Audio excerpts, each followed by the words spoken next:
Now that you've added the voting feature, let's walk through how to propose a decision for your next meeting. It's a quick and simple process. First, pick the agenda topic where you want to add the proposed decision. Look for the three-dot menu at the bottom right of the agenda topic. Click on it, and then select a decision.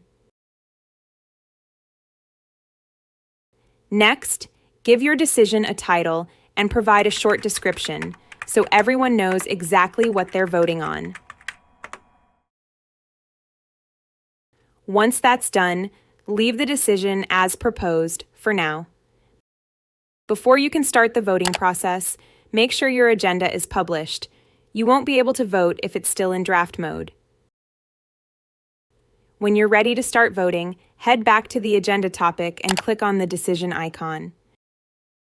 Your proposed decision will show up underneath.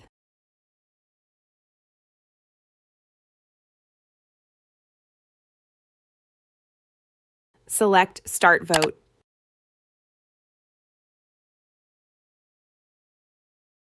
A panel will pop up where you can customize the voting settings. The first option you'll see is the visibility of the voting process. You have 3 types of voting to choose from. Open voting. Participants can see who voted and what they voted for. Partial anonymity. Participants can see who voted, but not what they voted for. This option only appears when there are enough members and votes to maintain privacy. Full anonymity. Neither participants nor the administrator can see who voted or what they voted for. This lets you control how transparent or anonymous you want the voting process to be. You also have control over how results are displayed. You can choose to show the results live as attendees cast their votes, or you can keep the results hidden until everyone has voted.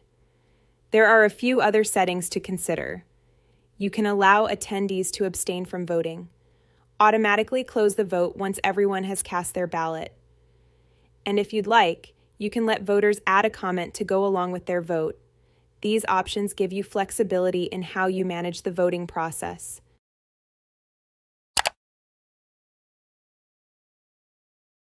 Attendees can cast their vote by selecting Vote under the proposed decision.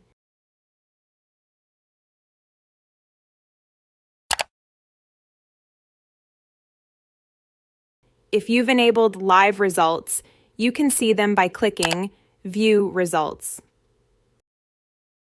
Based on the visibility settings you've chosen, this is where you'll see the total number of votes, along with the names of those who voted. If you hover over the total votes information icon, you'll also see which attendees haven't voted yet. By clicking the vote icon in the top right, you can vote on behalf of someone else by selecting Register Vote and their name,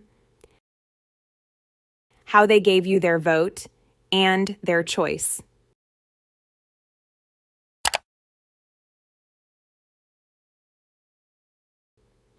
Additionally, this is also where you can close the vote and view the final results.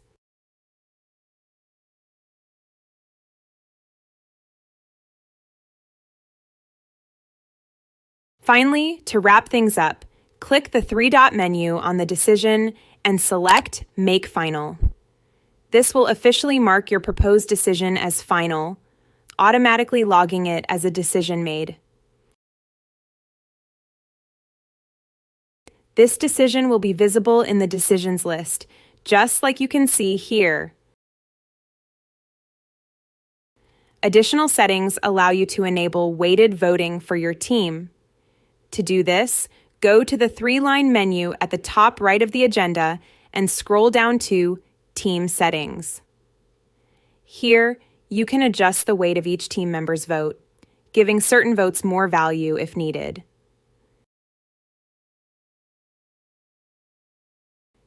You can also assign affiliations, like department, location, or project team. Just click the plus icon next to affiliation. Type in the option you want.